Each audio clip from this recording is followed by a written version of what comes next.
What's happening, everybody? Boy Big Brando, and today we're going to be knocking out a quick little order for the homies over at the BMX Goonies out in the 818 San Fernando Valley. The homie Ed out there runs one of the biggest, dopest Wednesday night rides every single week. So if you're into BMXing, if you're into big wheel BMX, if you're just into having a good time riding your bike and going on some crazy adventure, the homie Ed has the crazy routes and he does it every single Wednesday in the Valley. So we're going to be doing his Wednesday night ride shirts. This is actually a re-up from some of the shirts that I did for him before. The only difference this time is they're going to be burgundy shirts. So I had to place that order. I actually had to piece this order together from a few different spots because burgundy obviously was sold out at a lot of different places. So to match his quantity with the sizes that he wants and all that, I had to piece it together. Well, I got all the t-shirts in yesterday. It's going to be a front left chest print with a back print. So we're going to knock those out for you today. All right, first things first, let's make sure that we got all the t-shirts that we need.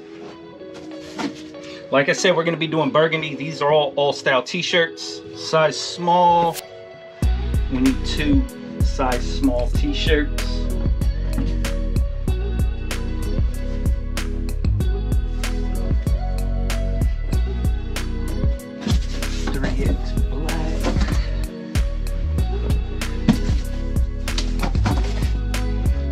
These are for another order. There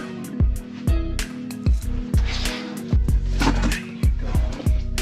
Small burgundy, medium. 1, 2, 3, 4, 5.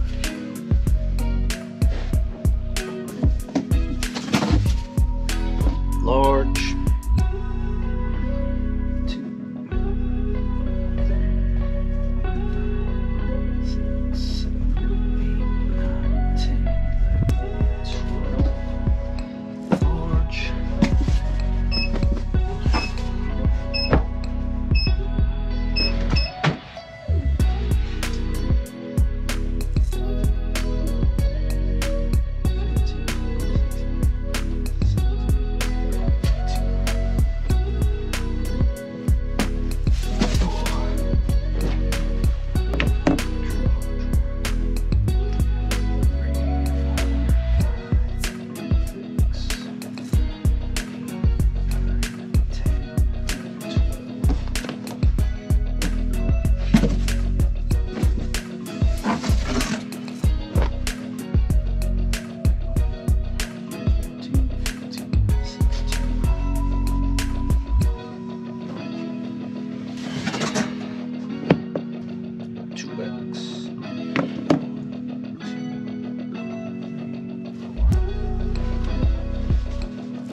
All right, so we got some burgundy shirts, a couple navy shirts, and some black shirts in here for this order. We're going to be using Supacolor Transfers. We're going to be doing the front left chest print and then a big back print. So I'm going to set the camera up. Let's get this thing going.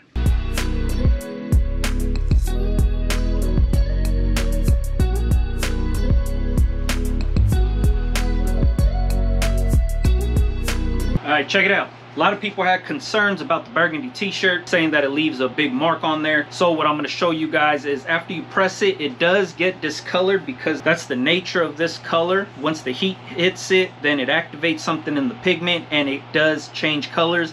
But once it's cooled down, it goes back to normal. So here's some shirts that I already pressed up, as you can see.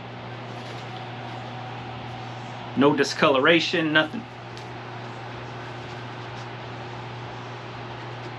So what I'm gonna do is I'm gonna press this shirt up right here, front and back, and then I'm gonna lay it on this chair right here the whole time just to show you that after it's cooled down, it'll go back to normal. So let's do this. We're pressing on all style 100% cotton t-shirts, by the way.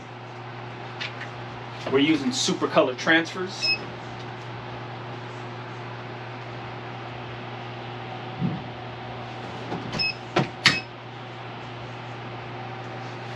$321 for 16 seconds.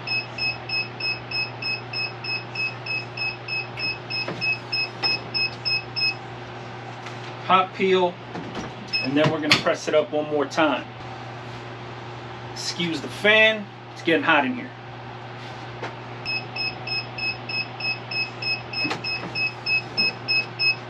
Here's the front hit.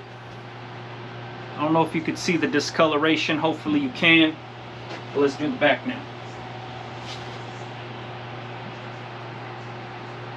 Not exactly sure what causes it. I know it's when the heat hits this thing, it turns the burgundy into a darker shade of burgundy.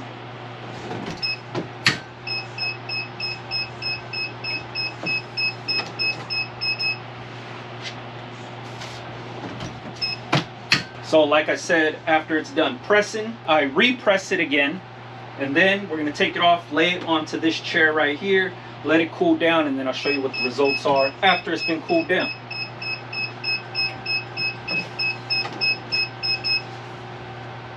Fresh off the press, this is what it looks like. Little darker square on there. Now we're gonna take this, I'm just gonna lay it down right here. It'll stay right here for the remainder of me pressing, and then I'll show you what it looks like after it's been cooled down. Now I'm gonna turn this back into the time-lapse mode.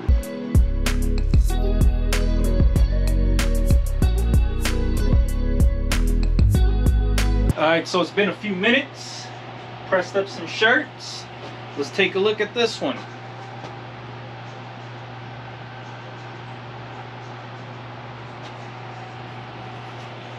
It's been cooling off. Any noticeable color difference?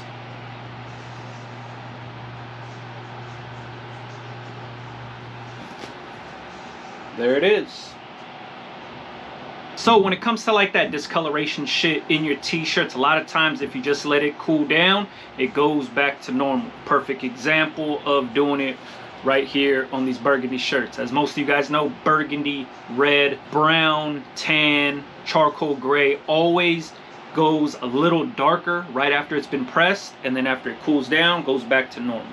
Yo, so we just got done right now. I didn't film the whole thing because the battery died. So we knocked out, I think, 50 to 60 t-shirts for the BMX Goonies. I did another 100 front chest prints for another client. And then I did 40 t-shirts for a local customer. And then in between all that, went live on YouTube, took a little break, went live, got to chop it up with some cool people. About to go get something to eat and head home. Nice sunny day in California. Maybe I'll go for a little bike ride or something.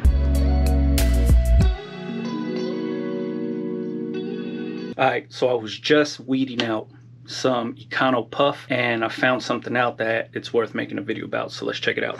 So I just weeded out the EconoPuff right now. As you can see, everything looks good. Nice, clean, crisp, easy, weeds out pretty easy. But when I was weeding out the black EconoPuff, it didn't cut clean and crisp. Kind of see it? See that? Like, it didn't cut deep enough. So maybe the black EconoPuff is a little bit thicker. You could see it here in the L, see it in the S, in the D right there, a little bit in the K. It's just not as clean as the white. And I use the same exact settings on both of these. Settings are heat transfer smooth, the blade is set at 3, the force is at 14, and the speed is at 8. So when I'm cutting black, I think I'd adjust the force to maybe 15 instead of 14. Just to cut a little bit deeper and get a cleaner cut. Obviously on the white it works perfect. And this is what it looks like when it's pressed on. So as you can see, the lines don't look as sharp and crisp. You can kind of see it here. See it there. So I would adjust the force from 14 to 15 when I'm cutting the black EconoPuff. And this is what the white looks like when it's pressed down. Cuts and weeds out pretty smooth with the original settings. I wouldn't adjust anything for cutting EconoPuff white. Everything looks crisp, smooth, puffed up like a marshmallow. Here's the black. Puffs up good, but just the lines aren't clean. See that?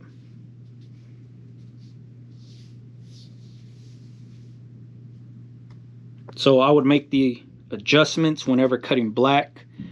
I would leave the settings the same whenever you're cutting white. So just to recap, whenever I'm cutting EconoPuff or EconoReflect, here's the settings.